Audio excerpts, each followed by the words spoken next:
a virtual system, so they're not testing it. They don't turn those off. And it, like I say, it just, oh yeah, we need just to it's not like it takes a super long time for Ubuntu to, reboot. On this machine, because it has an SSD card, it takes essentially the same 8 seconds that my Chromebook takes. Yeah. It's that fast. Yeah. And Ubuntu doesn't need to restart unless they're updating the kernel. Mm-hmm. So, most of the time it says, click here to update some stuff, and it runs in the background, and you don't even know what happened. Or it does the updates. Or it does it in the background without you even having to click anything, depending on how you got it set up. So, it's kind of easy. Miraculous, I was going to say, because when you talk to people who have only ever run Windows, they're shocked. They're shocked. Mm-hmm. And it kind of amuses me to see them be so. And the same thing with Chromebooks. How do I update it? You don't. Well, do you turn it off every night? Yes. Then you don't have to do anything ever. I have that exact same shirt. I have that exact. Is that my shirt? It was in your closet. Yeah, it was in my closet. Somebody had to be. I'm not anymore. Anyway, the idea here is that there isn't. You left the closet long ago. There isn't any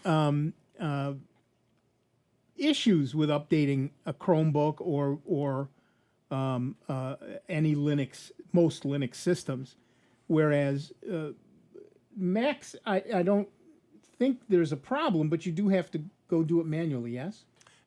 You can have it check automatically and then tell you there's an update. And you can decide. And that's okay. Yeah. That's okay. But with Windows, it's horribly disruptive. But we have to change this one file for your printing. You'll have to reboot. But that's where what? And you have to reboot now because we don't want to wait. Mm-hmm. Okay, fine. But that's one other thing that a lot of these folks have called in and they've got an older machine. Well, if you've got a current machine that's running fine, that's all well and good. But to look further down the road, because it is going to happen, Windows you're going to want to get away from Windows as fast as you can. So to do your homework now, if you've got an older machine, and I'm just saying, not some Windows 95 or Windows 3.1 machine, right. But say one that you just retired, put X Ubuntu on it and start learning that. It's not that hard, and you'd be surprised. It looks a lot like Windows, and it's got all the programs in there that you'd want to do. That's right. Anything from listening to music, photo editing, it's there. I haven't used Windows for much of anything, really, in 25 years, and I've never missed it. Not one single thing have I missed. Now, we're going to get calls from angry people who run Photoshop. Okay, fine. If you have some specialized program that only runs in Windows, good for you.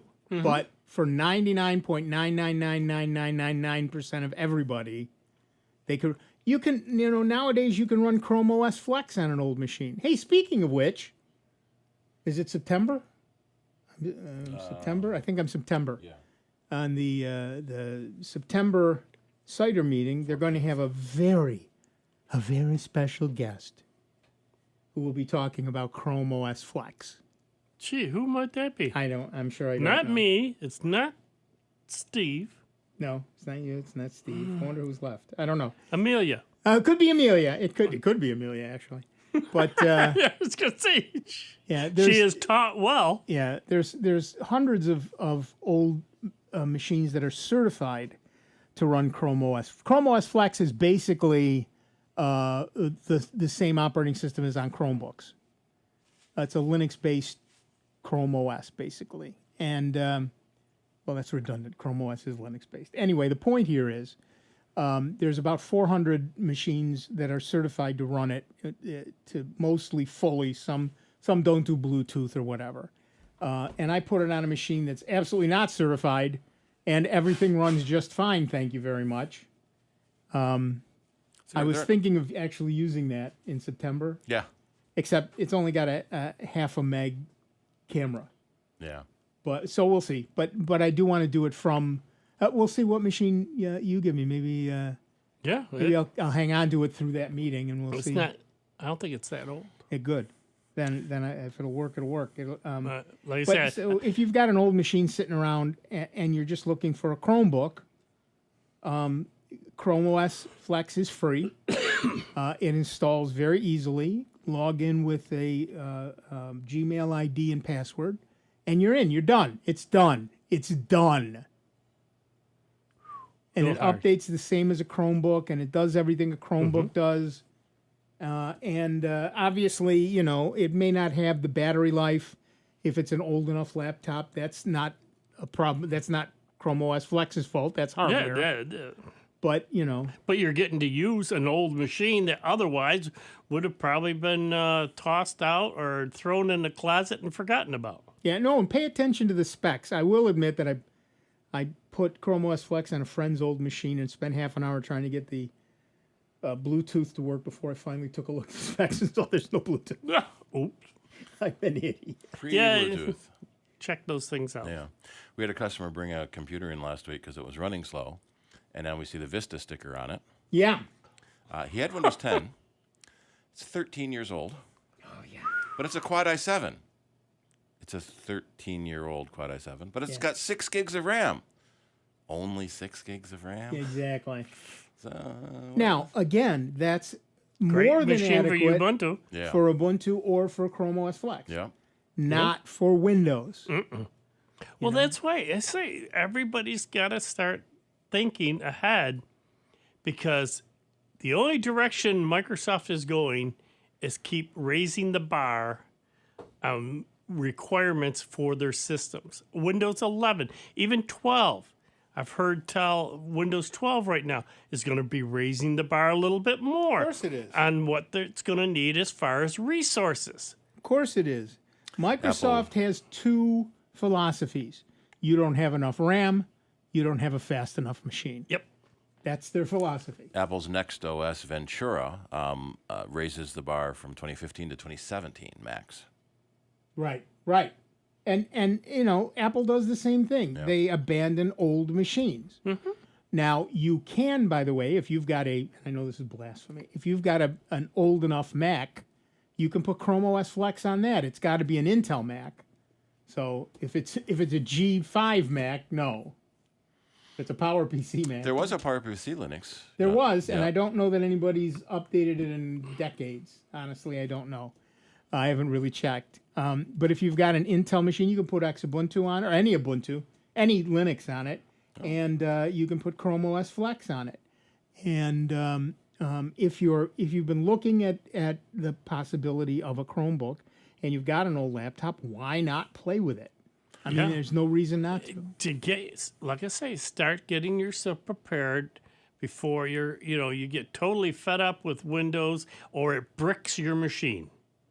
Because again, I got a feeling that it's, some of these updates, it's not a matter of if, it's just when it's Every going to time- hit something and brick thousands of machines. Yeah. What you have to remember is that every time you boot up Windows, you should hear tick, tick, tick, tick, tick. Because there's a time bomb somewhere waiting to go off. It's usually your hard drive making that noise. It could be your hard drive. Since nobody runs zip drives anymore, it's got to be your hard drive. But yeah, so, and that's, We had of course, we had a guy bring in an old G4 that he needed fixed because it still had a zip drive in it, and he's got hundreds of zip disks. I have Well, some zip copy disks. them onto something newer before this dies completely. We were able to fix it, but Copy them off. Time. Yeah. Well, that's one of my programs that I use for logging and all that. They finally came out with an update that he was using SQL Server, SQL database for saving, but now he allowed for cloud storage. Oh, nice. So first thing I did was go around to all three of my machines and pointed it up to my Google Drive. And now all three just go right on up to there. I don't have to worry about the database getting messed up, mucked up, or slowing down because one's updating. The cloud. It's just automatically. It's fast. I can even use it remotely. Yep. And that's what I'm liking even more, because if I'm happen to be somewhere else at a off-site and I want to log into it, no problem. I can tie right in because it's tied into my Google account. As long as you have internet. And that's the thing. Internet has swiftly become, and is now a necessity for so many people. It's no longer a luxury. It's no longer something you'd like to have. Students take class, particularly since the pandemic. Yeah. Students take classes online. People do their work online. There were stories about families needing to camp outside a coffee shop or bookstore to get on their internet so the kids could go to school. I had a friend who was visiting one time, and so I gave him access to my guest network. And then about a month later, my wife said, "Who's in our driveway?" And I look out, and there's his van. He said, "I was going to come and see you, but I have to finish this first." Yeah, okay. A creepy guy in a van handing out candy. Yeah, exactly. But, you know, so fine. But he's, you need internet now. It's gotten well past the point where it's a luxury for most people. In fact, there's going to be an update soon for Chromebooks. Did I talk about that this week? Is that one of my stories? Mm. No. I didn't think I saw No, one. and no. Chromebooks will be able to be hotspots for LTE, so for data, for cellular data. Okay. So if you have a Chromebook with a cellular, where you can put the chip in, Yep. you can use that as a hotspot for other people. So that's kind of nice. I just Other people use their phone for that already. Right. I just turn my phone on and I can sit there because they were wondering at work. I had a tablet sitting in the break room, and I'm surfing the internet. How'd you get in there? It's off my phone. Yeah, exactly. It depends on the carrier whether they charge you extra for that, though. So check your carrier first. Yeah, check your carrier. Yeah, because I've got my plan, just everything. Yeah, I have an unlimited plan. Even though a couple of them unlimited on your phone doesn't mean unlimited hotspotting. You have to pay extra for a hotspot. I know, Yeah. and I checked that. Same here. Because that'd be the first thing I go after if I saw the bill go up, because all of a sudden it's like, no. Yeah, no. So yeah, but it is we're well past the point where you have to put up with Windows. Like I said, if you're running a specialized program of some sort, then yeah, absolutely. But I'll guarantee you 90% of people everything they do is on the web. You know, they don't need anything more than a Chromebook. Yeah. So whether you're using Windows or a Mac or Linux or a Chromebook, you can do everything you want to do exactly the way you used to do it without any really notice that you've changed anything. Now, I have been using Ubuntu for 25, almost 30 years, really.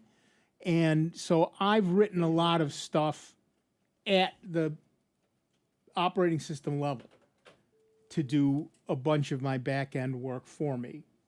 So, I couldn't run anything but Ubuntu anything but Linux at this point. But that's because I've done all that stuff. If I were an average user, that stuff wouldn't be a problem. And the big thing with a lot of people is they hate change, of course. So that's why they're still on Windows 7 or Windows XP before that. And so you've made the change to Windows 10. You've learned how Windows 10 works, so you can do that. It's pretty close to the last OSs. Your Microsoft Office doesn't work anymore, and you got to upgrade to the new Microsoft Office. It's going to be a little different. You're going to have to learn a couple different things. Might as well jump over to something free. The OS is free. The apps are free. It works even better. Exactly right. All right. We should get his question in anyway. Our first caller is Brian from somewhere in the wilds of Tennessee. Hiya, Brian. How's it going down there? Well, it's hot. Well, yeah. I'll tell you that. Yeah, this is Gallatin, Tennessee. It's about 30 miles north of Nashville. Oh, very exciting.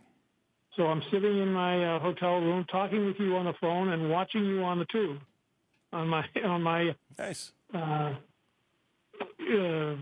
So you're saying that what's it called? Civilization has come to Tennessee. Is that and the internet? It's amazing. There you go. And What's so up? Not much. I said I'm watching you on Gmail and my laptop, Yeah. running Linux. There you go. I'm talking to you on my phone, running Android. Yeah. Yeah. So the internet is everywhere. The internet is everywhere as long as you're willing to pay for it. So that's true. All right, listen, do you have a question? No, I'm just having a good time. All right. You. All right. Well, have fun down there in Tennessee. Stay cool. We'll talk to you when you get back. We're going to take a quick break. Back in just a couple of minutes with Dave Enright, Steve Ray, me, Nick Francesco, and you. It's 29 minutes after the hour. You're listening to the longest running computer show in the known universe. That would be Soundbites right here on the Great. And truly grateful to you that we continue to be member-supported Jazz 90.1. See you on the other side. Computer talk you can understand. More Soundbites is next on member-supported Jazz 90.1. NBC News Radio, I'm Brad Siegel. The chair of the House Oversight Committee is urging HHS to declare monkeypox a public health emergency. Jim Forbes reports. New York Democrat Carolyn Maloney wrote a letter to Health and Human Services Secretary Javier Becerra calling on the department to issue the declaration so it can access emergency funds. She said the move would help, quote, empower a more robust response. I'm Jim Forbes. The death toll is rising from historic flooding in eastern Kentucky. Authorities late Friday said at least 19 people have died in the floodwaters. An NBC News tally puts the death toll at 23. Governor Andy Beshear says that number is expected to grow. It could take weeks to find all the flood victims. And the Illinois Lottery says a winning Mega Millions ticket worth over $1 billion was sold in Illinois. It's not certain yet where in Illinois that ticket was sold. Brad Siegel, NBC News Radio. Stressed out? Serenity now! This is Sandra Tinglow with the Lowdown on Science. Social interactions help keep our stress response well balanced. But are all social encounters created equal? Enter researchers at the Max Planck Institute in Germany. To understand how friendship impacts stress levels, they monitored wild chimpanzees in Uganda. To quantify stress levels, they measured the amount of cortisol in chimp urine. The scientists noticed that chimps had the lowest stress levels when they were around their besties. It wasn't any particular activity that reduced stress. It was who the chimps interacted with. For example, grooming with a BFF, peace and serenity. Grooming with a stranger, not so relaxing. Even chimps caught up in a brawl didn't stress out, as long as they were backed up by their buds. The study shows that friendship is hugely important in balancing primate stress levels. Given our close evolutionary relationship to chimpanzees, this is likely true for humans, too. If howling like a baboon isn't helping you de-stress, monkey around with your best friend. It'll save you from going bananas. Sorry. The Lowdown on Science is produced by LDOS Media Lab in partnership with the University of California Irvine Science Communication and 89.3 KPCC, and made possible with the generous support of the Fuse Family Foundation.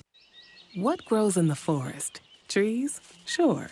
Know what else grows in the forest? Our imagination, our sense of wonder, and our family bonds grow too. Because when we disconnect from this and connect with this, we reconnect with each other. The forest is closer than you think. Find a forest near you and start exploring at discovertheforest.org. Brought to you by the United States Forest Service and the Ad Council. There are so many reasons to support Jazz 90.1, but there's a benefit of membership that you won't want to miss out on. The Jazz 90.1 member card, which offers 2-for-1 dining discounts and other savings opportunities across our area. The savings add up with the Jazz 90.1 member card, so get yours today by making a contribution of $90.10 or more. Call 966-JAZZ, that's 966-5299, and start saving with your member card today. I'm a physician. I am a nurse. I'm a nurse too, but I'm also a daughter. That's why I got the COVID-19 vaccine. I got it because I'm a son and a husband. I got it to protect my community. It's been proven to be extremely effective against the spread of the virus. It's been more rigorously tested than any vaccine in history to make sure it's safe. When we get it, we protect ourselves and our community. It's your choice. If you have questions, find out more. These days, it's easy to have information overload. Sometimes I just want to kick back, hear my favorite music and the news that affects me. That's why I stay tuned into my local radio station. When important news happens in my part of town, I hear it from them first. For the best entertainment, sports, news, weather, and traffic, anytime, anywhere, I stay local. Support your local stations. Text RADIO to 52886. Furnished by the NAB and this station. Message and data rates may apply. Reply STOP to opt out. Here's the latest Jazz 90.1 weather forecast. The weekend is upon us, and your day today on this Saturday, the cooler of the 2 weekend days. Perfect for all your outdoor plans.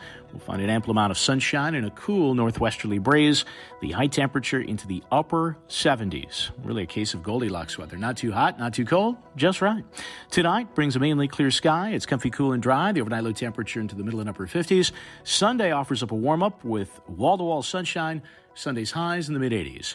I'm meteorologist Josh Nichols for Jazz 90.1.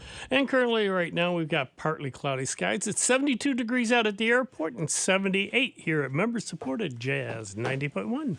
Hi, this is Rick Petrie. Please join me Tuesday nights from 9 to midnight for North Star Sounds on member-supported Jazz 90.1. Welcome back, everybody. I'm Nick Francesco. I'm Dave Enright. And I'm Steve Ray. And at 35 minutes after the hour, we are Soundbites. And here comes another exciting news item about Windows. Just when you thought it was safe to go back into Windows. No. Microsoft has admitted that its last patch Tuesday and the update previews broke the start menu for some Windows 11 users. So if you have Windows 10, you can't print. If you have Windows 11, you can't start. Perfect. And issued a known issue rollback to solve the problem, which is fairly rare. The absence of the operating system start menu was inconvenient for affected users who complained of it when the security patch landed at the beginning of the month. Microsoft admitted the issue was present in the release notes for the update, which is KB 5015814, which was downloaded automatically as part of the company's usual updates on 12 July, as well as in a preview issued in June, which introduced search highlights and, it seems, a non-functioning start menu for some users, at least. The complication is also present in Microsoft's latest update preview.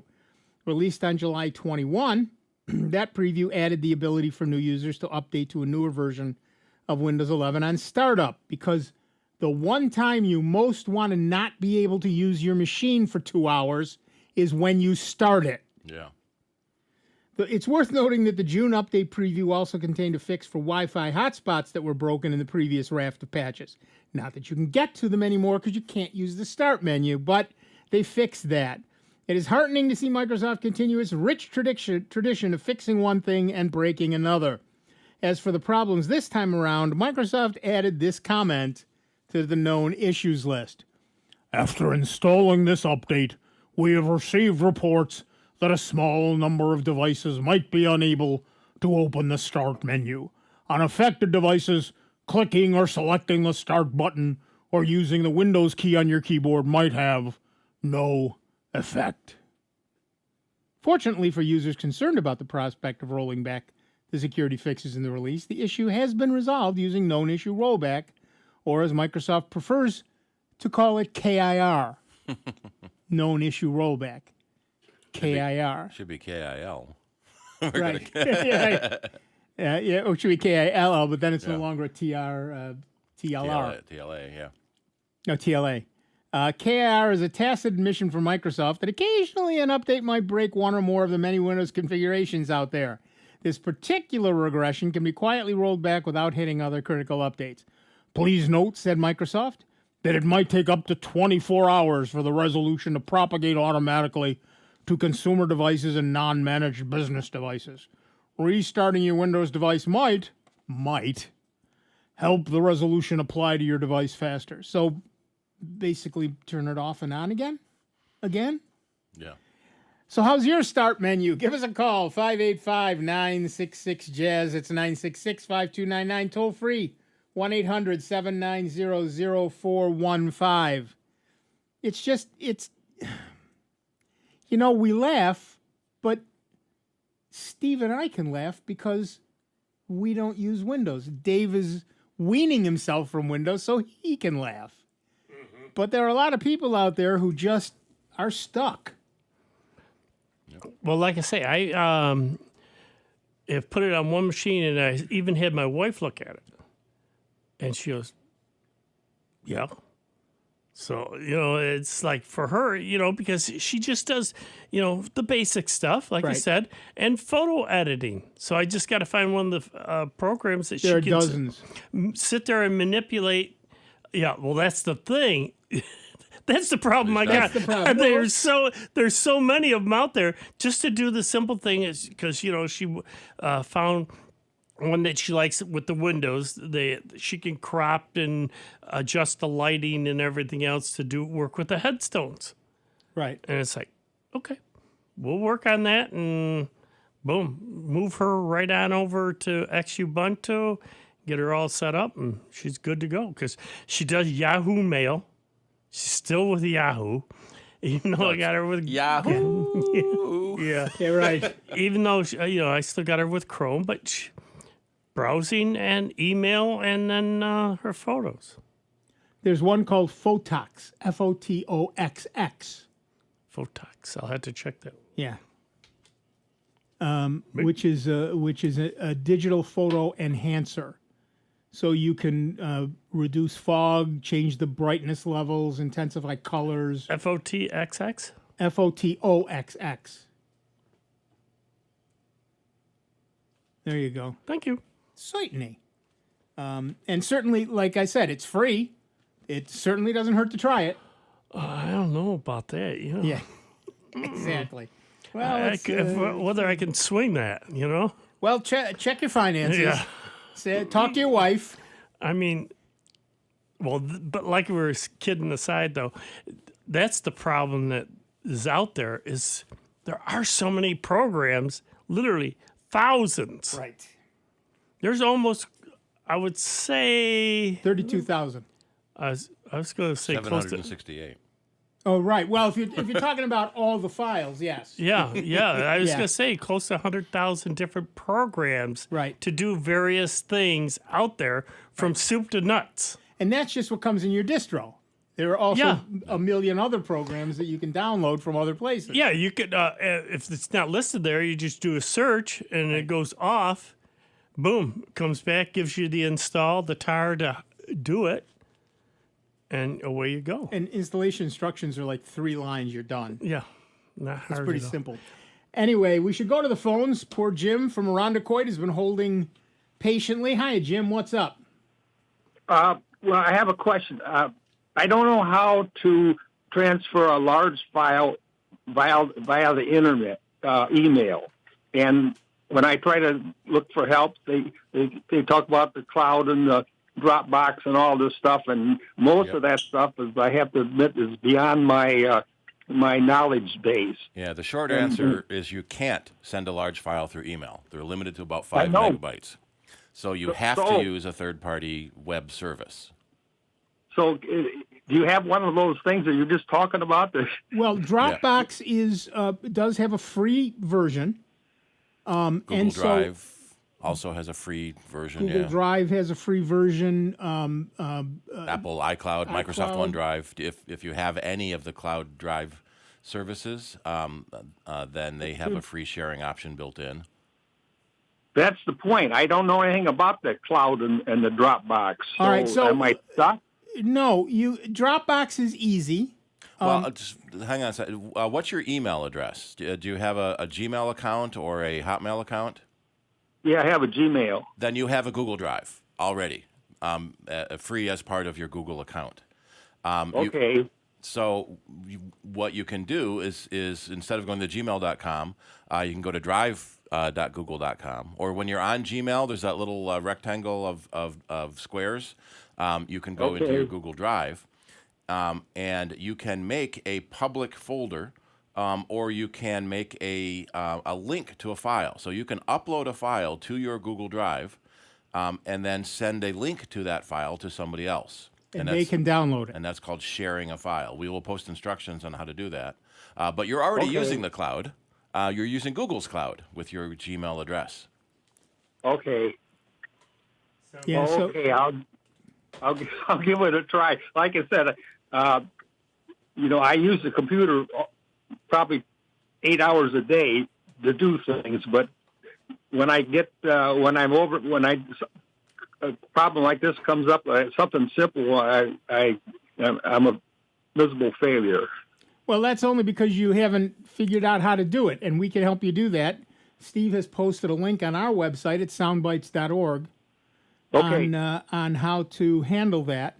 If you scroll down a ways, you'll see. Well, he hasn't posted it yet, but he will in a moment. It's going on. I'm finding one from the Google Drive app, and then I'm looking for one from the website. Right. So he'll post that in a couple of minutes. Scroll down, it'd probably be the third thing on the page. The top two are you don't have enough backups in the Soundbites Lounge, but then the third one would be the link you're looking for in just a minute or two. Okay, doke. Thank you very much. Yep. Good luck. Have fun. Okay. Bye-bye. Yeah, that's one of the beauties of the internet is that everybody's can be connected to it. One of the problems is how do you manage that? And Google, he's got Google, so I'll talk specifically to that for a moment. Google tries to make it pretty easy. You can, when you go to your Google Drive, it's right in your browser, and then you can drag and drop a file right onto it, and then you highlight that file by clicking on it, and then there's a little share button in the upper right, I believe. Or you can right-click on the file as well. Right, and select share from the icon. drop-down menu. And then you have multiple choices, one of which is a link. So you can take that link and you can either share it by putting somebody's email address in there, or you can copy the link and send it to that person and say you can get the file by clicking on this link. And then once they've got the file, you can then erase it from your Google Drive. So it's not shared to anybody else anyway, but even so, nobody else can get their hands on it. So it's a pretty easy thing to do once you understand it. As we say, once you know the trick, it's easy, right? But you have to know the trick.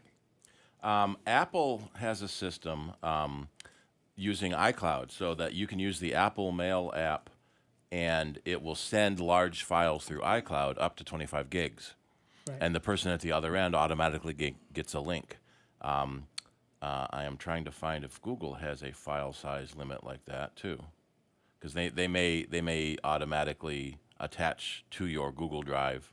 That would be nice, actually. Yeah. And then once the person downloads it, you can delete it again. Yep. All right, while Steve looks for that, we'll go back to the phones. Our next caller is Bill from Greece, New York. What's up, Bill? Yeah, Dave was asking about a simple photo program for his wife. Most of the Linux distributions come with GIMP. Right. Which is a pretty basic photo manipulation program. And a lot of them will come with Digicam, which will help you to catalog your photos.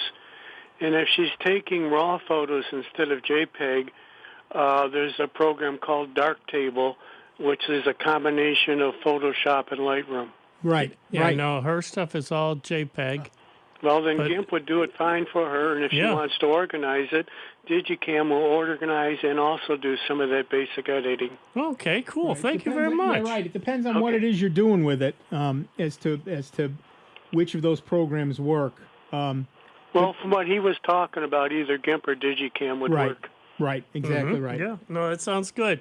I'll check both of those out, and like I say, I can throw them on the system and then let her look at it and play around, because that's the beauty of having it up on the Raspberry Pi 400. I can put it on there and play around with it, and if it gets mucked up, no big deal. I just wipe it out. It's wipe easy. it out and start again. GIMP is usually native to any of the Linux distros. Yeah, right. Yep. I have to say, GIMP is a little more than basic. Well, then you go to Digicam. Yeah.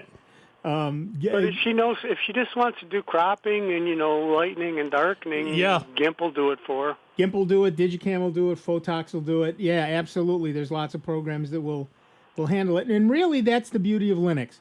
You find the one that matches the way you work. Yeah. Because that's basically what she's doing. She's taking these headstones, because she's standing back a little bit, right. And then she'll crop, zoom in, crop them down, cut out the background, stuff and that, and kind of lighten them up and position them and that, and then boom. And then from there, she posts them on up to Find a Grave. And then the easy way to learn is go to YouTube and plug in GIMP. You've got thousands of tutorials. Oh, yeah, yep. All right, thanks a lot. No, Thanks, thank you. Bill. Good point. Appreciate it. Thank you, Bill. Yeah, I use GIMP for dang near everything, but I don't think of it as a basic program because it has so many features. It's more closely aligned with Photoshop with the amount really of features is. it has. Yeah. Yeah. And I did find that Google has a 25 megabyte attachment limit.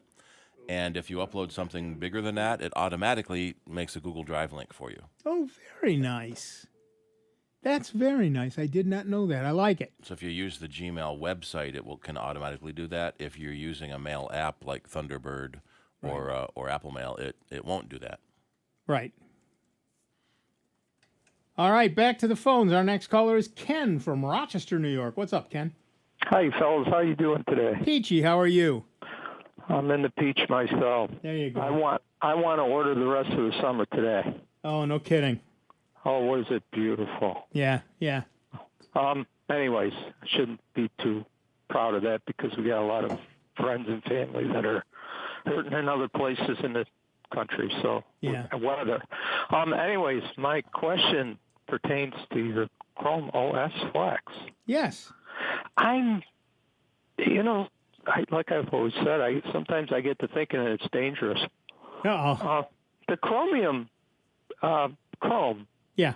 The operating system basically allows you, an individual, 6 years before you no longer are supported. Right. How does that work in the Chrome OS Flex? We don't know yet. Well, I say we don't know yet. I haven't looked this week at all, so they could have put out something about it that I don't know about yet. Okay. But basically,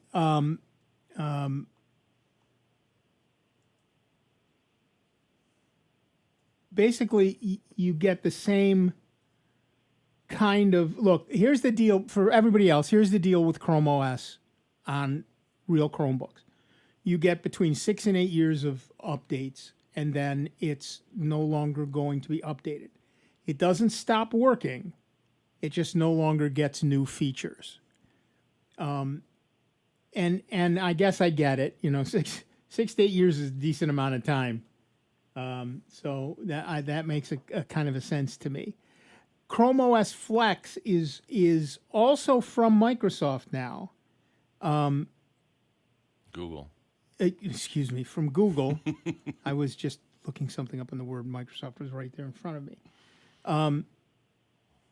It's also from Google, and it is likely that it is going to have a similar thing. But look, you're already putting it on, generally speaking, older machines to begin with. So then you get another 6 years of updates, and you've got a 15 or 20-year-old computer. I'm sorry, but I can't get horribly excited about a 20-year-old computer that stops working. I understand. Yeah, no, I understand. I just, it seems the complete reversal of what we're talking about when you talk about a Chrome machine versus this new add-on that used to be what, Neverware? Used to be Neverware. Product was called Cloud Ready. Company was Neverware. So I had to ask only because it seems kind of odd to me that I know you're a special type of you have an association with Google. I forget your abbreviations for. You're like a specialty person that can give advice and whatnot. I don't remember what you called it. But, Doesn't matter. Go ahead. Well, the only reason I say that to you in that manner is because if I had a wish list for friends who do have Chrome, they would like to be approached by Google, and rather than just saying, here, just shut it off, throw it away. Oh, well, by the way, the landfills don't want it, and what am I supposed to do with it anyway?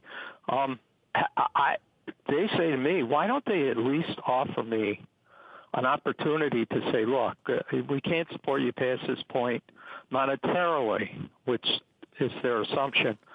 But if you're willing to spend, a small amount of money per year, we'll be glad to extend the extension each year. Microsoft does that, and it's not a small amount of money, and it's a large amount of money each month. A very large amount of money. Okay. Well, I know that's Microsoft, and we're talking apples and oranges here, but still in all, I guess I just don't get it. I mean, I understand this Chrome OS Flex for older machines, but I guess you can't install that on the old Chromebook that just expired, not getting updates. Yeah, you cannot. Currently, it's designed for Windows and Macs up to 13 years old, to give them 6 to 8 years more life out of them. But a 13-year-old computer is already on its last legs. Because most of the software is, any of the current software is going to be, for the most part, totally unusable as far as speed and just getting things done, because it is so old. Yeah, what Google is basically saying is, look, you've got a machine that has been abandoned by Microsoft and Apple, and we can give you another 6.5 years of life in it. And then to complain that they're not giving you 10 years of life, I'm sorry, I can't. Yeah, I really can't get behind that. But the thing that is, though, even though with those Flex Chrome, it's still doing basic stuff. I mean, it's not doing high performance, architect or color rendering or math and that type of stuff like a full blown desktop computer. It's for surfing the web and doing stuff like that, your email and simple stuff. Mm-hmm. No, I get it. And it is possible to install Chrome OS Flex on an old Chromebook. It just takes a few more steps. Yeah, it's not impossible. It's doable. Okay. It's not, you're going to get another, 6 years, whatever, out of it.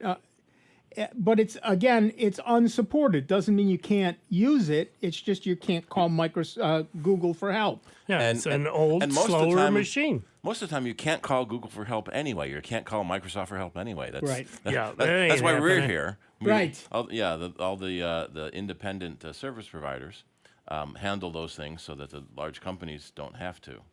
Oh, geez, why call them for help when you got the three amigos? Yeah. That's exactly right. Now you're talking. That's it. So there's a 6-year window with this Chrome Flex OS. I don't know that. I'm just assuming it's the same. It's the same 6 years. I've been looking to find it, and so far, they talk about when Chromebooks expire, but they haven't talked about when Chrome OS Flex will expire. It may be because it's still. It's not even a beta, isn't it? It's a preview. No, I think it just went into beta. Oh yeah. Yeah. It works very much like Linux does now. My one version of Linux lasts for 2 years, and then you update it, and you get another version of Linux for 2 years, or an update to that version for 2 years. And et cetera, et cetera, et cetera. And I think that's very much what they're going to do with Chrome OS Flex. You can update to the next version, but there's going to come a point where the hardware just doesn't take it anymore. and there's nothing anybody's going to be able to do about that. No, it makes complete sense. I'm, as usual, I called the right people to ask this question. There you go. Thanks. And one last question. And this is kind of loaded. Do you, as you said in the past, HTML was never designed to be used for what it is, and they keep massaging it to make it safe, but safe is literally an oxymoron because there is no such thing as safe. It's just until somebody else figures out a way around safe. Is there, I know Steve has mentioned some people, a fellow's last name starts with a G. Look, we have to, can you stay on the line? You spent a lot of time prepping your question and not asking it, and we have to take a break. Stay on the line and we'll get to you when we come back. All right, we're going to take a slightly longer break. The entire first hour of this show is now behind us. But look ahead, people. Look ahead. There's a whole another hour of the longest running computer show in the known universe coming your way. That's right. An entire another hour of sound bites right here on member-supported Jazz 90.1. This is going to be a slightly longer break, so you have time to take a bio break, get the beverage of your choice, and then come on back, sit down, get comfortable.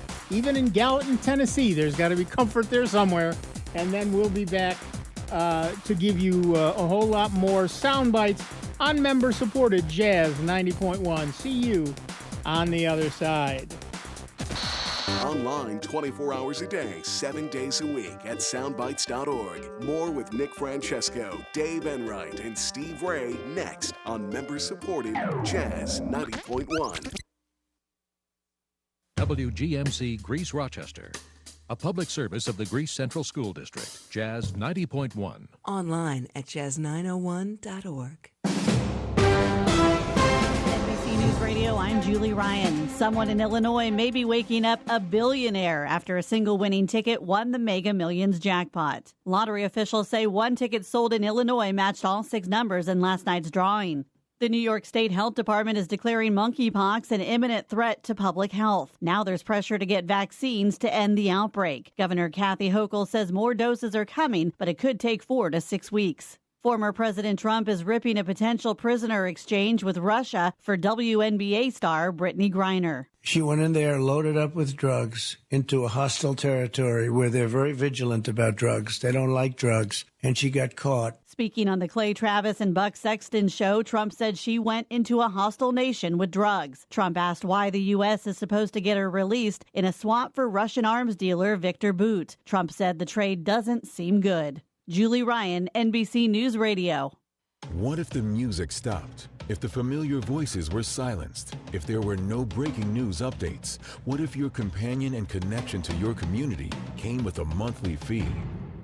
Don't worry, we're free local radio with you wherever you go, celebrating 100 years and looking forward to the next 100. We are broadcasters. Text radio to 52886 and let Congress know you depend on your local TV and radio stations. This message furnished by the National Association of Broadcasters. You already join us for the best in jazz, blues, and big band music. Now join us for dinner. Join as a member of Jazz 90.1 for $90.10 or more, and you'll receive the member card. It's good for 2-for-1 dining at dozens of local restaurants. Call 966-JAZZ, that's 966-5299 now and become a member of Jazz 90.1. We're setting a place for you.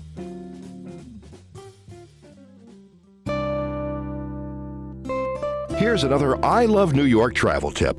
Nothing beats getting outdoors for recreation, nature viewing, and sightseeing. Now you can do all of these, plus enjoy lots of great diversions along the 750-mile Empire State Trail. This trail, the longest multi-use trail in the nation, runs from New York City through the Hudson Valley, west to Buffalo, and north to the Adirondacks, welcoming bicyclists and hikers of all ages and abilities. Along the trail, you'll experience New York State's extraordinary people, iconic landscapes, and amazing places, and have the chance to visit hundreds of historic sites, museums, and cultural attractions. Campgrounds are available on or near the trail route, as well as B&Bs, historic inns, and modern hotels. For more information, visit the I Love New York website at iloveny.com. New York State, come be a part of it. Right now, our country feels divided, but there's a place where people are coming together. I was nervous to talk to someone so different than me. Me too. Love Has No Labels and One Small Step are helping people with different political views, beliefs, and experiences connect through conversation, and it feels good. This conversation gives me hope. It gives me a lot of hope, too. Take a step toward bringing our country and your community together. Start a conversation at lovehasnolabels.com/onesmallstep. A message from StoryCorps, Love Has No Labels, and the Ad Council. When it comes to vaping, the truth can get clouded. So let's make it clear. Vaping is not safe for youth. Because vaping can put microscopic particles into your lungs. And dangerous things like metals into your body. And nicotine, which can harm a person's brain development through their mid-20s. With appealing flavors, high nicotine levels, and lots of promotion on social media. Many kids think vaping is harmless, but it's not. So talk to your kids about the risks of vaping. Because when you talk, they hear you. Learn more at underagedrinking.samhsa.gov. Hi, I'm Dr. Anita Chandra with today's tip for kids from the American Academy of Pediatrics. As a parent, you are your child's first teacher. Like all students, kids will make mistakes. Your goal is to encourage the behavior you want to see, set clear expectations, reward good behavior, and withdraw privileges when needed.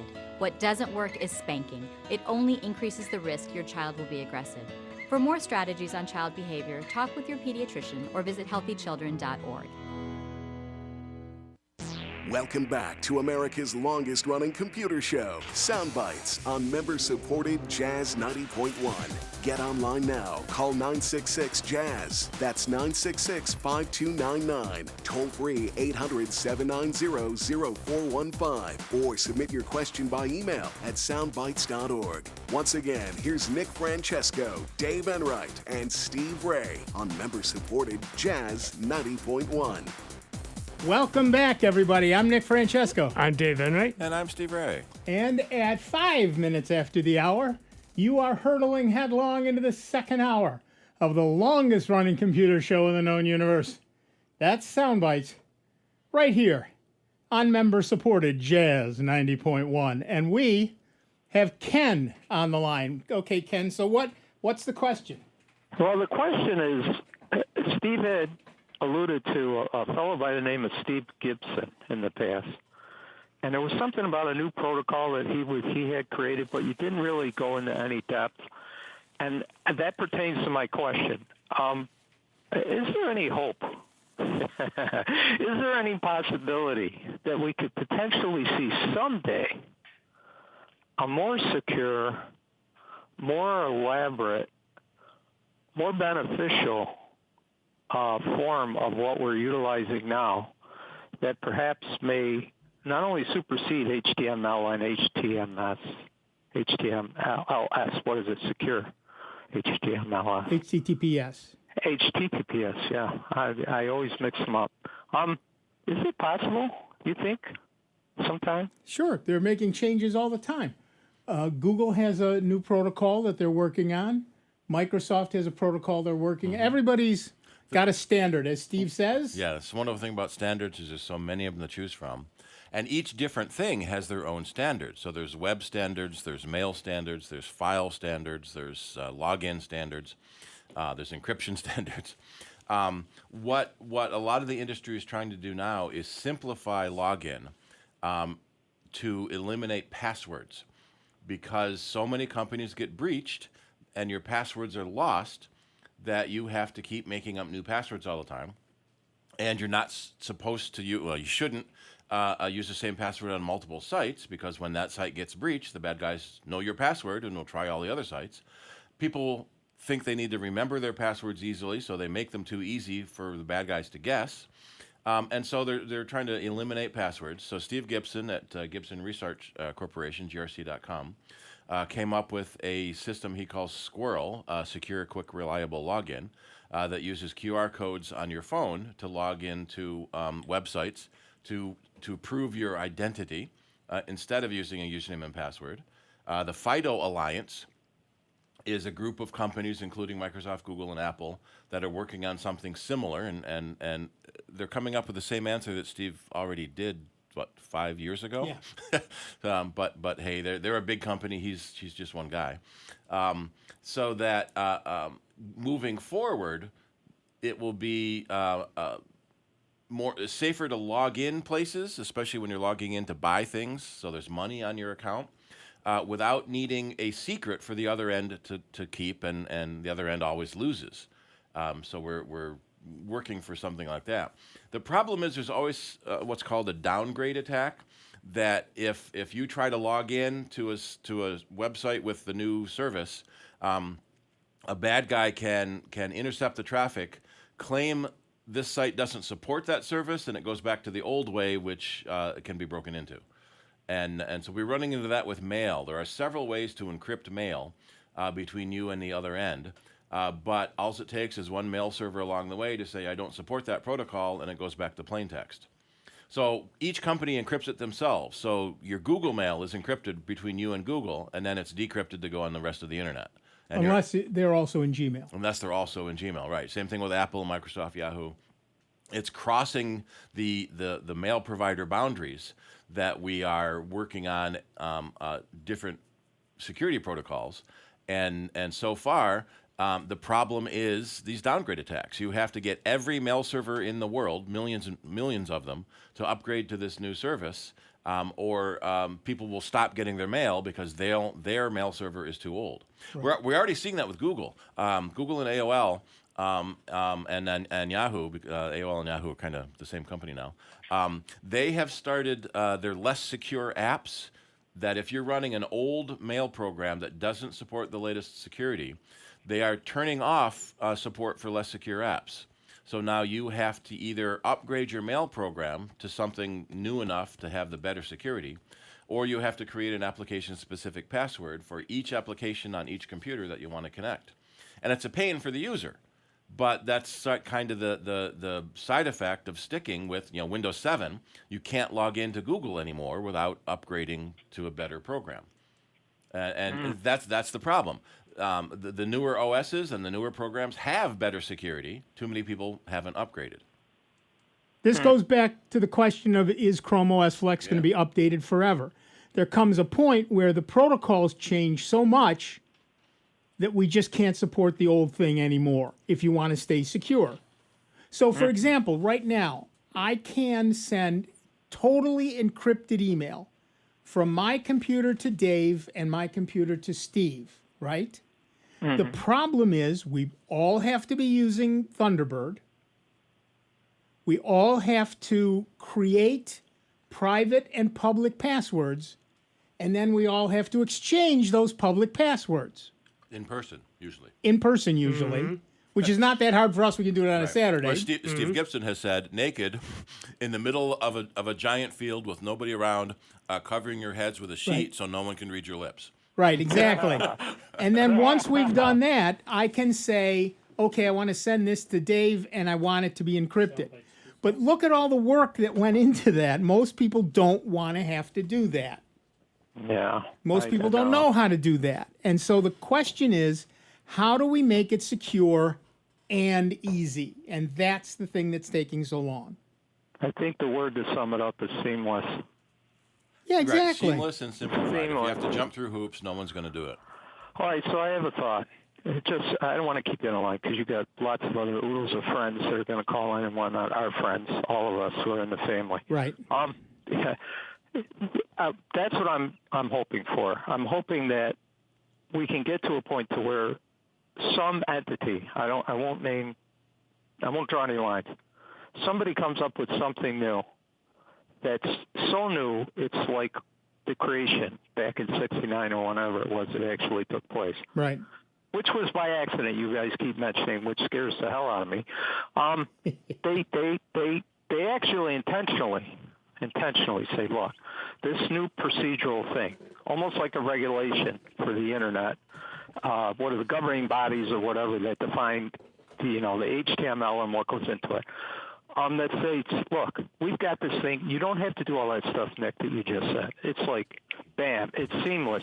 You want to go here, you want to go there, it's encrypted. Right, that's the thing. They're working on that, Ken, but the problem is getting all those different companies to say, their stuff is better than mine, or at least as good, and we need to come to an agreement. And that's why the FIDO Alliance is a good step, Right. because it's a bunch of the major companies getting together to try to agree on something. Right. So we're working toward it. It just isn't here yet. Okay, well, I appreciate all your help, and please, before you get off the air, if you can, for me personally, you talked a lot about what was going on behind the scenes with the Soundbites website. Yeah. But I've yet to hear you say the punchline, like what took place and how you resolved it and all that. I mean, it was obviously a security issue. Yes, it was. What happened was this, so everybody knows. I have multiple sites on my server. Mm-hmm. And one of them is my daughter's WordPress site. Hers, she hasn't used it in years. So she hasn't updated it. She hasn't updated it, and it was in her hands to do, and it got hacked. So what I did was I took it down, and everything else got faster. Wow. And everything else is fixed. She still owns the domain, and will continue to do so. We have to figure out what we're going to put in its place right now. But... in place of the WordPress. But, you know, she started it when she was, I bought it when she was born, but she really started using it when she was 18, 19, and her password just apparently wasn't good. Mm-hmm. And then she kind of abandoned it, and it sat there unupdated, and somebody broke in. And life gets in the way. But a lot of times it isn't WordPress itself, it's one of the plugins you Right. load. And so, at any rate, the point is, when I took down her site and erased all the files, everything sped up magnificently, and it seems to be fine now. Well, I'm glad you had a good Saturday. After the fact. Thank you. Yeah, it took me. Well, it took me about 10 minutes to remove her website, but then it took me 3 days to check all my other files on all my other websites to make sure they hadn't been side-tacked. Cross-site scripting vulnerabilities. But thank you. At least you didn't have to rebuild everything. Exactly. You fellas have a splendid day, and I look forward to hearing to you in the future. And just have a great day. You too. Thanks, Ken. All right. Bye-bye. Bye-bye. Yeah. Once I realized that she wasn't really using her site. I mean, it's her site. I wasn't in her way. She's an adult, and she can do what she wants with her site. And what she was doing with her site was nothing. So created May 2nd, 2000, according to Who Is. Oh yeah. I don't. So I didn't get it when she was born. I got it when she was 8. I understand the security of obscuring Who Is values, but I'm annoyed by obscuring Who Is values when you're trying to solve a problem. That's exactly right. Exactly right. All right, back to the phone. Our next caller is Bill from Greece, New York. What's up, Bill? Yeah, I was just on a minute ago talking about Dave's problem, but one thing I forgot to say. The other thing that he's going to have to do is she's going to have to import her photos into Linux.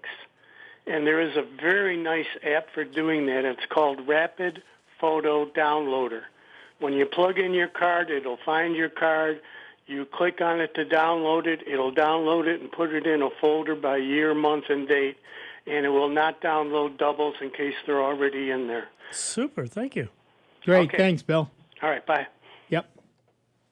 That's if depending on what kind of device you've got them on. If they're on like Google Photos, then you can just download them. You don't have to do anything else to them. But yeah, Rapid Photo Downloader is a good one. If you use a real camera, I keep getting criticized by that because I use a real camera with an SD card.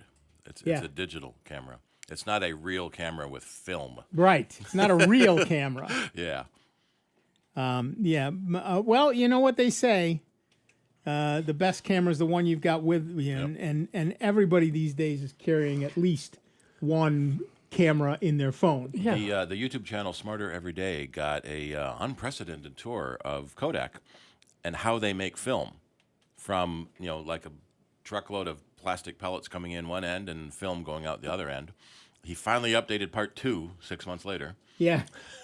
And he went to one of the very few. So he was on Kodak time. Yeah. He uploaded part 2 of 3, so we're waiting for part 3.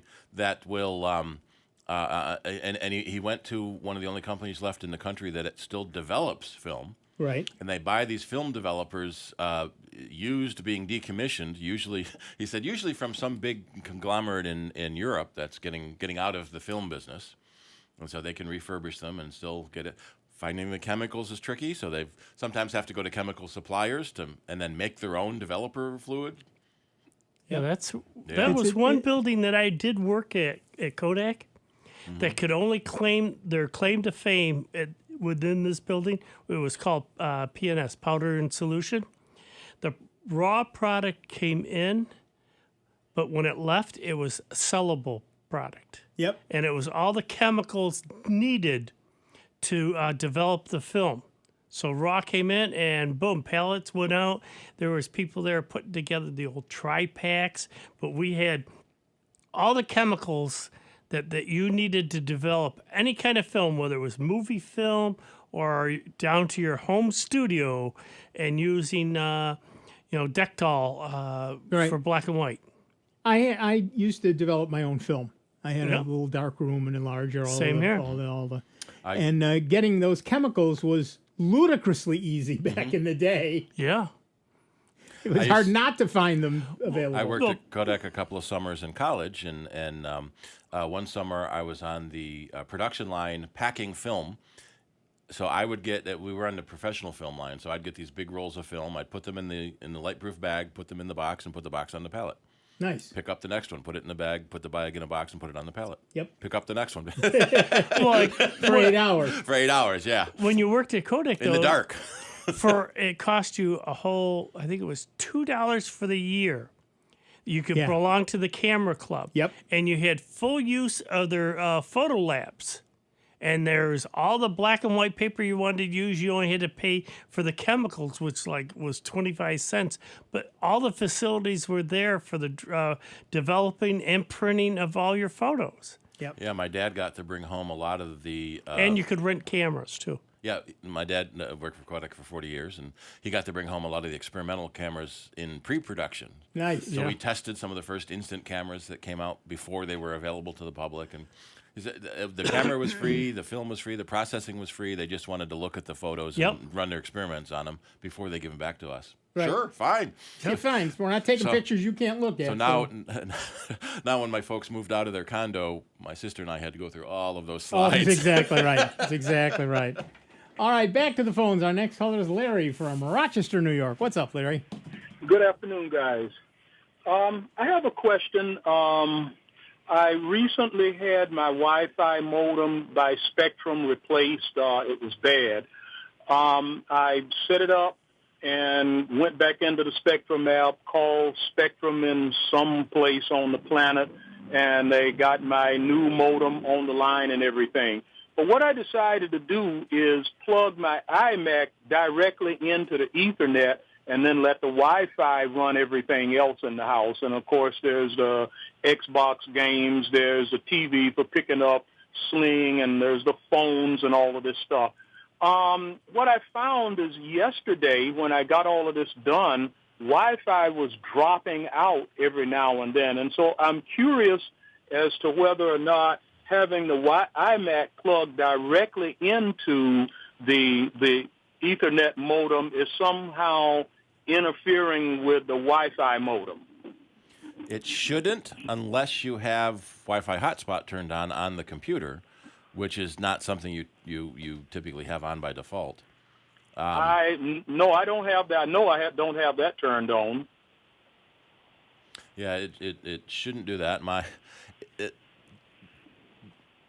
When the Wi-Fi drops out, does the iMac that's wired in still work? Because that would tell you whether it's the Wi-Fi dropping out or the internet dropping out. The iMac did drop out, but I wasn't savvy enough at the moment to check to see if Wi-Fi had dropped out. Right. That's something I'm gonna have to do. You're gonna have to do some detective work. Keep track of times and stuff like that. And do you have two boxes, one for internet, one for Wi-Fi? Well, with the Time Warner setup, you have two boxes. Yeah. The one where Ethernet goes in. It was better when they had one box. Yeah, I did have that, but now I got 2. Yeah. And so the other 4 connectors coming out will allow you to connect directly with Ethernet while it still supports the Wi-Fi. Right, but then it does add a step to your troubleshooting to know which box is the one that's having trouble. Right. Yeah, but you've got some detective work to do. You've got some records to keep. But do that fairly diligently, and you should come to a realization shortly. Okay, because my grandson was using Wi-Fi, and when it went out, he was instantly in the room. Yeah. Because I think he was on a game or something. So, geez. All right, well, let me start there, and I'll see what shakes out of this. Perfect. Thanks, Larry. Okay, thank you. Good luck. Bye-bye. Yeah, we had a small cirrus in our home this week. It appears that the Roku box on my wife's television, so it's an emergency, is losing the Wi-Fi connection. Everything else stays connected. I look at the app on my phone, and the signal is great, and the computers are all connected. My phone is connected, so it is clearly that Roku box, that little Roku stick. So I bought a new Roku stick, and tomorrow we'll put it in. Yep. And I'll be a hero. Thank you very much. I'm very happy to do that. That's one of the problems with, especially the ones that literally are just a stick. Yep. They probably are using lower quality components. Probably. I'm trying to be nice. Yeah. And they're pretty cheap. So they burn out after a year. You buy a new one. It's unfortunate. That's exactly right. And That's the way it unfortunately, is. we're in a disposable society like that. So it's the recycling companies in town are having a bang up business. I mean, Actually, I just ran into this the other day. So E-Waste, they're one of the big recycling companies in town. They used to charge, they still do, charge $10 for a CRT, but other electronics were free recycling. They've now started charging $5 for an LCD. Of course they have. Well, yeah, because you can go up and down the streets and see people throwing out these big paneled TVs. Because it broke. And they just go back to some other store and pick up or the 50-inch for a few $100. Someone will pick it up and take it and try to recycle it themselves or pull parts out. Didn't you say you had one guy tore something apart in your driveway? We put it out on the curb. The guy tore it apart, left the pieces all over the driveway, and took one component out. Yeah. Jerk. Yeah, take the whole thing or nothing. Yeah, So check with your e-waste. I can post the ink. E-waste, and what's the other one? Is Recycle King, something like that. Well, there's Sun King. Sun King, that's it. Yeah, and e-waste. They're probably two of the biggest ones in town. But many times, your local community center or town hall or your garbage company will have free electronic recycling days that you can take your electronics to get recycled, rather than just trying to stick them out in the curb and hope they go to the right place. Yeah. Or worse, putting them in the garbage, which you don't go into a landfill. Yeah, you don't realize how much hazardous material is in electronics. All the heavy metals. In fact, that maybe not too ironic, but we used to ship a lot of our trash over to China. Right. And they have stopped taking it because they're having a high incidence of health problems from kids that wander through these electronics piles looking for scrap metal to sell, getting hurt by all of the heavy metals that make up our electronics. Yeah, especially with the batteries and everything else, and the possible leakage of those and just the components. Yeah. Lead, mercury, cadmium, arsenic. I mean, all those capacitors and everything else, if they start popping and busting, those are acids in there. Right. Maven Technologies didn't used to charge anything for recycling. Jeff, what's his name? Microworks. Yeah, a lot of those computer stores will take recycling. Jeff at Microworks. Yeah, they also do recycling. So he's at Monroe and Westfall, behind the Arby's. Right. I know every fast food restaurant from driving around town. and a lot of times they are drop-off points for the big companies, Right. which are nice too. Right, but I don't believe I don't know about MicroWorks, but I do know that Maven, at least the last time I dropped a bunch of stuff off, Yeah, MicroWorks didn't charge anything. Doesn't charge either. Good for you, Jeff. I sometimes run into issues with swollen batteries. They'll take lithium batteries, but not if they're swollen. Right, and that's fair. Yeah.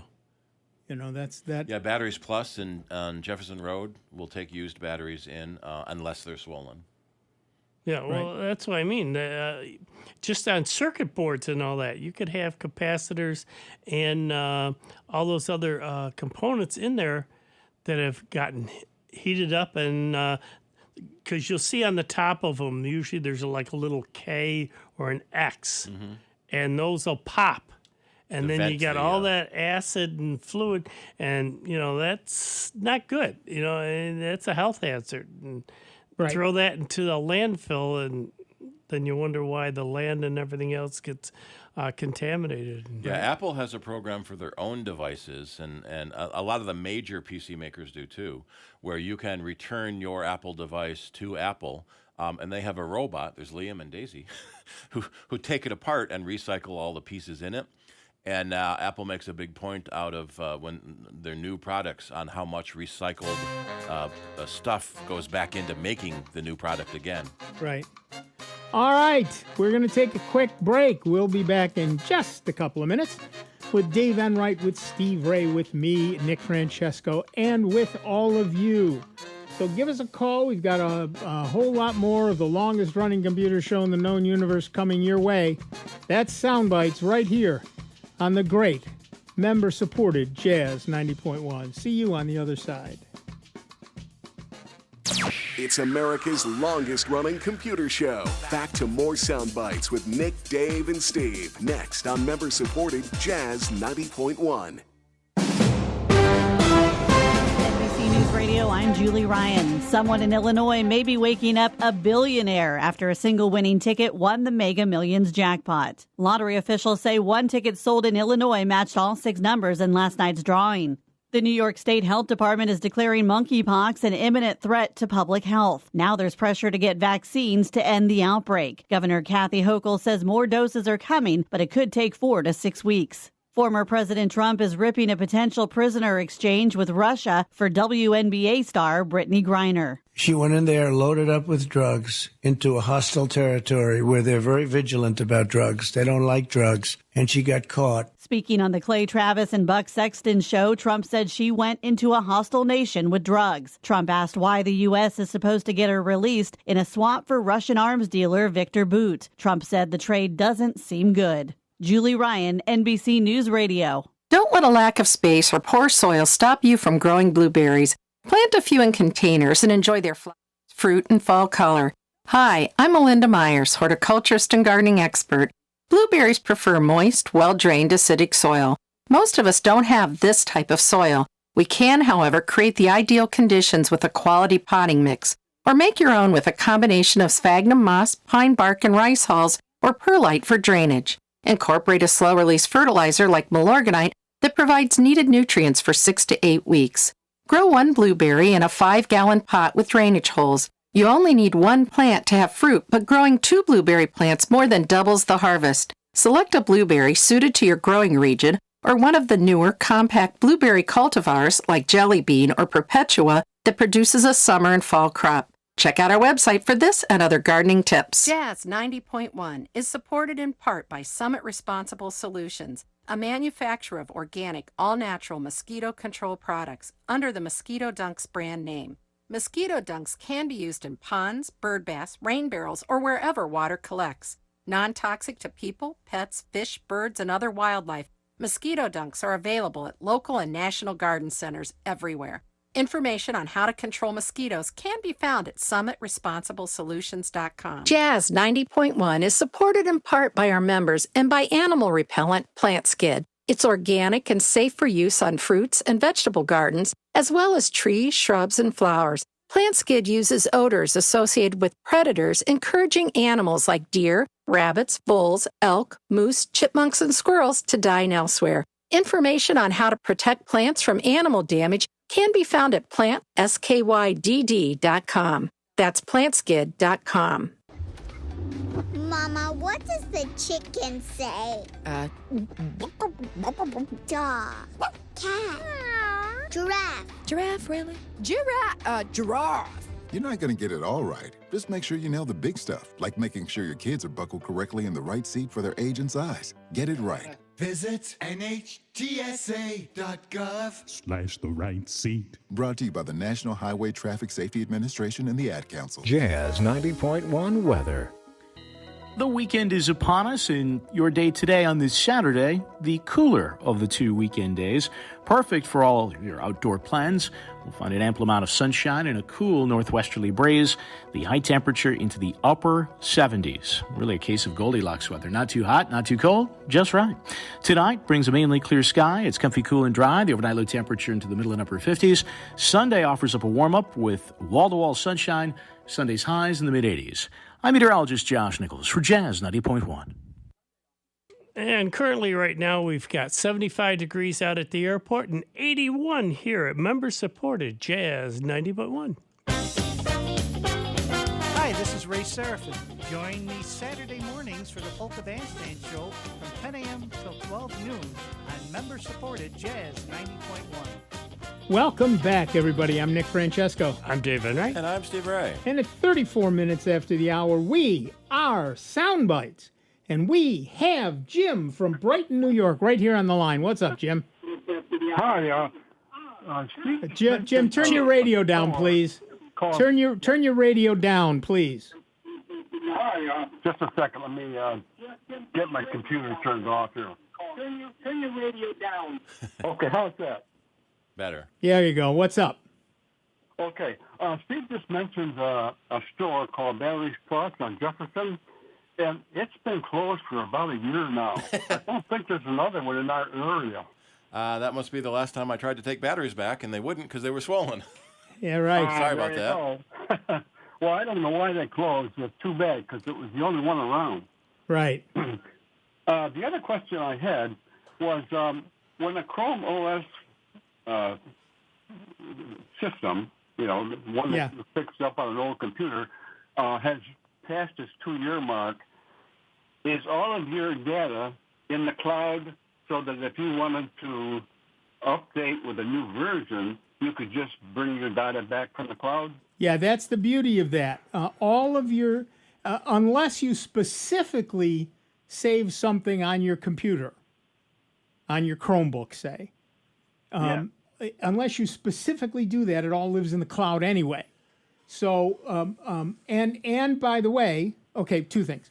First, your old Chromebook doesn't stop working; it just stops getting updates. So you can still use it. I've got the original Chromebook that still works, the original CR48 reference model. It still works. It doesn't get updates, but it still works. Yeah, same here. So yeah, you can use old ones. But for example, one of the things that I did a while ago, I bought a new Chromebook. I turned it on. It asked me for my username and password. I put it in. 2 minutes later, all my apps were there. All my data was still available in the cloud on this new Chromebook. It remembers how you set up your old Chromebook and sets up the new one exactly the same way. Well, that is... Well, I was thinking eventually there's not going to be as many of these Windows machines around anymore as people switch over. Right now, you can buy a refurbished Windows machine pretty cheap with a fair amount of memory in them. And you could take one of these and turn it into a Chromebook. It would be a fairly modern piece of machinery. Yep. And it would seem like it would have a pretty good lifetime. Yeah, I was looking at, I have a tab on my browser for deals. And, not just Banggood and AliExpress and all of those, but Amazon has a warehouse page and like that. And then, of course, Woot has sales every day. $9.99 for a Kindle. Right. $9.99. Yes, $9.99. But I was looking at their refurbished laptops, and they had laptops for like $150. And I actually looked at it and thought, there's something that Chrome OS Flex would be great on. Mm-hmm. You know, I don't need another computer right at the moment, but if I did, that's the place I'd look, and that's the operating system I'd put on it, because Would one of those machines work for a kid in college? Yes and no. Okay, it depends on what it is they do in college. Middle school, Right. middle school probably. High school, Probably maybe. middle school, yeah. Up to high school. But in college, so for example, what we have is when I was teaching at RIT, a lot of the students had fairly high-end desktops in their rooms to do, well, honestly, to play games on, but also to do their big work on. But they would take a Chromebook to class because they could take all their notes on that. They could do all the web browsing and when they're writing papers and things like that. I mean, I wrote my master's thesis in Google Docs. It worked great. It was fine. So yeah, I mean, you can do that sort of thing quite easily. And then when they go back to their desk, they don't even have to transfer anything because it's out on the web and they can pull it down right from the web or use it up there. Or it's up there in the cloud for a document or anything else on class notes. Right. So lots of people are taking Chromebooks to college. Whether it's the only computer they have, that's a separate issue. If you're an English major or a history major, that's one thing. But if you're an art engineer major or you're doing engineering programs and stuff like that, then maybe you need a bigger, faster machine. But even so, like I said, a lot of the students they have two computers. One is the high-end machine in their dorm, and then the other one is a Chromebook for carrying around every day. And the beauty of that is, you lose the Chromebook or it breaks, all you have to do is buy a new one and use the same username and password, and all your programs are, your apps and all your data are available to you all over again. Not a problem. Amazing. I just can't believe how long this OS has been around, and I just never heard about it. Yeah, the Chrome OS, of course, has been around for quite a while. The Cloud Ready program from Neverware has been around for a few years, and then Google took it over and renamed it Chrome OS Flex, and now they're making it pretty much on a par with the Chrome OS itself. So as things move along, they're getting closer every day. Chrome OS and Chrome OS Flex will essentially be the same program. Very good. Yeah. Thanks, guys. Thanks. So yeah, I've thought about that too. When you see these sales, okay, it's a refurbished laptop. Okay, most of my computers are refurbished and they run great and have for years. So you buy a refurbished laptop for $150 or $200. Let's say you buy a real high-end one for $300. You can put Ubuntu on one of those, but for the $150 and $200 ones, you throw Chrome OS Flex on it, you've got a nice, inexpensive Chromebook that will last you for a very long time. Mm-hmm. We do try to recommend against refurbished computers to, I want to say, like regular people. If you have a little bit of troubleshooting knowledge in you, you know how to tinker, you know how to load drivers, that's probably fine. Yeah. But for someone who just wants to turn it on and have it work reliably every day, it's not computer savvy. Yeah. Why? Right. The question is always, why was it refurbished? Right. Somebody bought it, didn't like it, and returned it. That's great. Yes. Somebody bought it, had a lot of trouble with it, returned it, it got fixed, maybe, and sold again. Right. That's not so great. Yeah. Well, that's where you look at some of those places, like Amazon has a rank. Yeah. And the Class top A, rank Class is exactly what you said. Somebody bought it, decided they didn't want it, returned it. It's in the box. It's didn't got everything. fit their needs. And you can go all the way down to it's banged up a little and pieces are missing. Yeah. They're like no power cord. I've heard of people using Amazon as a 14-day rental. Yes. I'll get 3 of them, see which one I like, and just return the other 2. Yes, people do that all the time, and those are viable products to buy. Yeah. That makes sense. And then they wind up going into the warehouse. Well, right. But yeah, so because they can't sell it as new. Right. But mostly stuff like Chrome OS Flex right now, at least, is really targeted at older machines. So you've got an old machine, it runs Windows 7 or it runs, Windows 8 or even 10, but not well. And it's just sitting in a closet. Drag it out, throw Chrome OS Flex on it, make it useful again.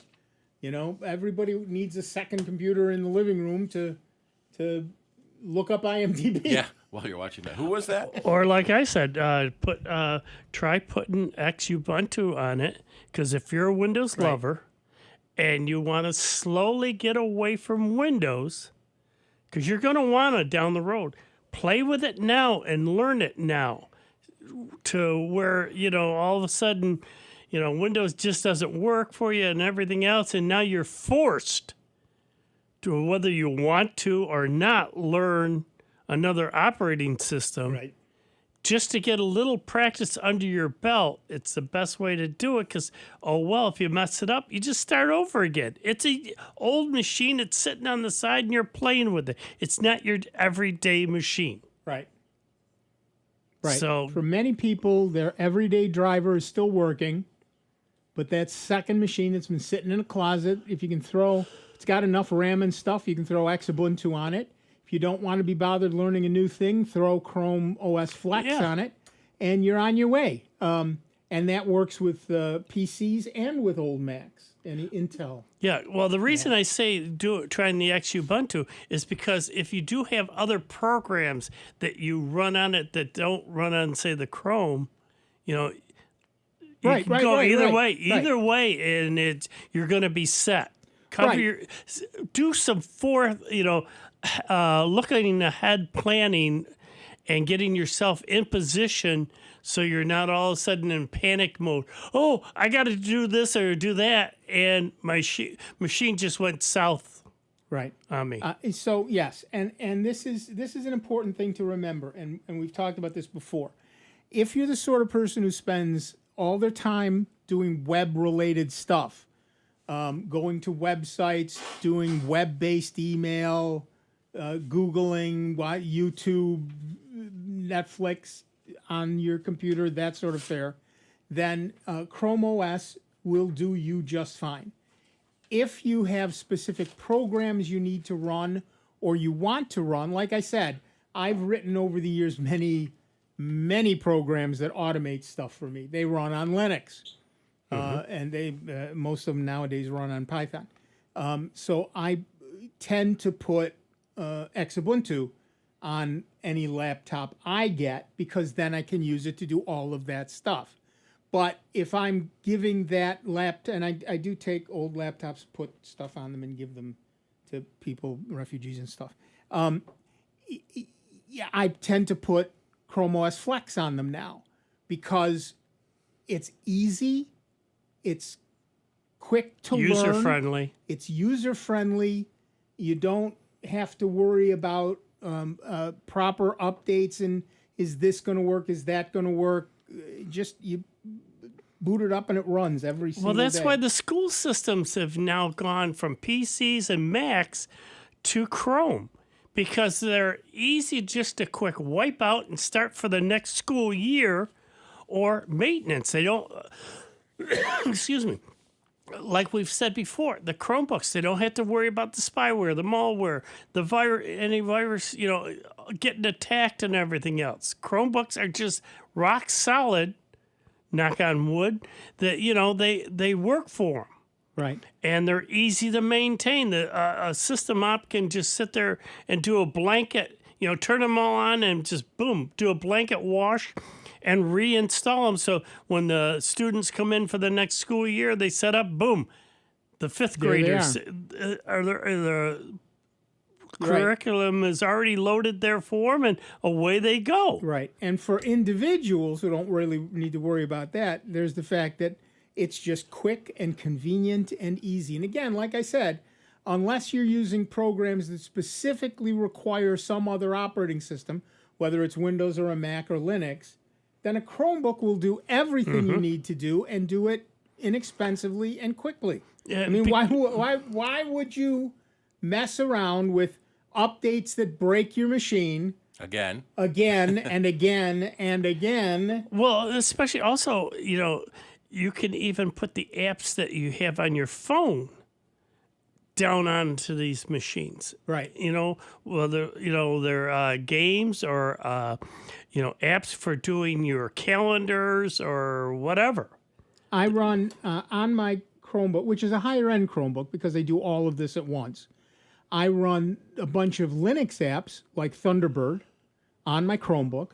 I run a bunch of Android apps on my Chromebook and a bunch of Chromebook apps on my Chromebook. And simultaneously, again, now that's a higher end Chromebook, and I bought it with 8 gig of RAM and a faster blah, blah, blah. Yeah.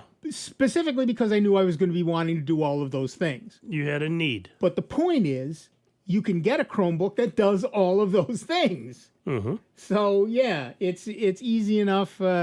It's easy enough to do, and it's convenient and fast. And up until a while ago, I was using it here at the show, and it did everything I needed to do. I changed to this because I felt like a change. That's the literal only reason I changed to my one of my Xubuntu laptop. I have an Xubuntu desktop as well. But yeah, I just felt like I got bored. I wanted to bring something different to the show for a while. Yeah. So I did, and I brought for a couple of weeks. I brought my our Raspberry Pi 400, if you remember. Yeah. Looks like I was just looking, multi-camera video software. OBS, the one I use, has a version for Chromebook. Yes. They say you need a slightly higher level Chromebook to do Right. multi-camera video broadcasting. Right, and that's the truth. That's the way that works. If if you're a plain vanilla user, a cheap, inexpensive, lower end Chromebook works fine. But if you want to do something like OBS, yes, you can do it on a Chromebook, but not on that $150 Chromebook. Well, that's why we were easy saying enough. before. That's the whole problem, though, with a lot of the folks. Got to understand that the price of poker keeps going up. Yep. And the software is going to demand more. So, yeah, you might be able to want to run this, say, higher-end software, but you got a lower-end machine. You got to, meet somewheres in the middle because the programs have to keep updating to run faster, better, and demand because of the software demanding more. So, it's going to be a game of leapfrog and keeping up. So it's going to be hard. Yeah. Yeah. There really is a plethora, I will say, of options for you out there these days. And if you're going, it's like we've been talking about. Was it last week when we were talking about cutting the cord, and what is it that you want to watch? Right. What, and Right? not just what channel numbers, what shows, what networks. Right. And similarly, should I get a Chromebook? I don't know. We need to go more in depth now. What do you run on a daily basis? What do you run once a month? What do you almost never run that you could do without, sort of thing? You need to manage those features for yourself, and the only way to do that is with a little due diligence ahead of time. In the meantime, we're going to talk to James from Rochester, New York. What's up, James? Oh, hi, Nick and Dave. I have a 1-year-old Dell G7-17 laptop, very good laptop. 2 times over the last month, all of a sudden, the screen went black. And, of course, I pushed the start button and everything's fine. I know there's a lot of things that could be, but what comes to your top of your mind on something like that where it's just dead black, but otherwise everything else is working fine? Is the computer turning off or going to sleep? I think it's going to sleep. Yeah, Try setting. Try hitting a key other than the power button to see if it'll wake from sleep. And check your power settings. Yeah, you may have your power settings set to sleep too soon. Okay. I don't think that's the case because it's only happened 2 times in the last year. It was once and then another time over the last 5 weeks. Could have been brownout. What's that mean? Power, dip in the power. I don't know. possibly, maybe. Yeah, sometimes Could when that be overheating?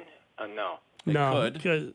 Well, it could overheat and shut down if it is powering But off. the computer would totally shut down, not Well, just the screen. Well, that's what I'm thinking. It wasn't just screen turning black; it was the computer turning off. Could Right. be. So when you say hitting a key started it, did it start up like it was fresh?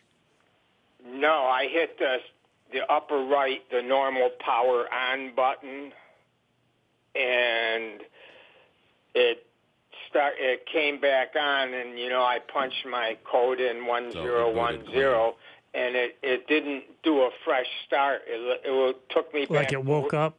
Where I was. So it was a screensaver lock. Yeah, well, that's what it sounds like. It's a screensaver lock. So how do I repair that? Well, it's not a repair. You can either completely remove the screensaver timeout, or you can set it to be longer. Now, is this a computer that you take places or that you only use at home? It's at home, but I turn it on in the morning and I shut it off at night, like 9 o'clock every day. All right, and which window program are you using? 10. Okay. Okay, so the settings for the screensaver are in Settings, Personalization, Lock Screen, Screensaver Settings. So check all that? Well, you go into there, and you can say how long it takes before the screensaver starts. Now, if you do that, I would just turn it off and then just turn off the monitor when you're away from it. It's a laptop. There's also a hot corner option you can turn on. What's that? If you move your cursor into one of the very corners of the screen, the screen can go to sleep. And maybe that got turned on, and maybe you accidentally moved it into that corner and put the screen to sleep. Yeah, that's true. Yeah, all right. Well, I'll Forgot about check that all one. of that stuff then. well, the other thing is it could have been an energy-saving mode, right? If in fact it kind of went into hibernation, which is what it sounded like it did. Yeah. Under Start and Settings and System and Power and Battery, you can say when the screen goes into power saving mode. So when the battery gets low enough, it'll shut itself down. Or when you aren't using it for a long enough time, it goes into hibernation, which is what it sounded like happened here. So you should go into that section, Start, Settings, System, Power and Battery, and shut down energy saving mode, turn it off. All right. I'll check all of that stuff. Perfect. Thank you very much for those great recommendations. Thanks. Have fun. You too. Yeah, see, that's the other issue, of course. Which one is it? Yeah, you gotta do your homework. Yeah. I'm leaning toward the energy saver because of what it sounded like to me, but Well, it doesn't happen that often, so that's why I was thinking. He said it maybe- only happened twice. Yeah, maybe a hot corner. could be is hot on, corner. yeah. Could easily be hot corner. Yeah, I'm thinking more the hot corner Yeah. Could because easily be the hot corner. Move it into the lower right corner, and it goes to sleep. Right. I just have never moved it down there before. Right. Yeah, we see one of the beauties of every operating system is there's multiple ways to do everything. Yeah. One of the problems with every operating system is there's multiple ways to do everything. And so fixing what could be an issue is always harder than you think it is. Right. And trying to determine whether it's the screen going blank or the computer going to sleep or the computer powering off is kind of the first step to point you in a direction to go. If the computer was actually powering off, then you start looking at the power supply. Is the plug where the power cord plugs into the computer, is that loose?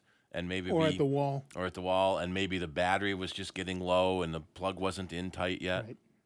And the easiest way to tell there is when the screen shuts down, as long as it's not a Mac, look at the lights. I'm so mad they took those status lights off. Although No the kidding. new Mac Studio has one back. Which one? The Mac Studio. Well, no, the which giant button? Mac Mini. No, it has a status light. Oh, excellent. Yeah. Excellent. I use the caps lock light as my status light. If the caps lock comes on, the computer's running.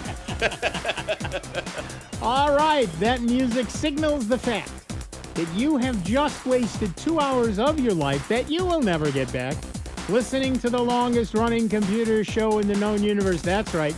You've spent 2 hours with Dave Enright, 2 hours, and I'm so sorry to say this, with Steve Ray, 2 hours with me, Nick Francesco, and 2 hours with each and every one of the rest of you on Soundbites, right here on the Truly Great, and truly grateful to you because with your generous support, we continue to be one of the very, very vanishingly few jazz stations left in the entire world. But it's you people who are keeping us alive, and you have our eternal gratitude. We are done for this week, but we'll be back next week with a whole lot more sound bites on member-supported Jazz 90.1. See you in 166 hours.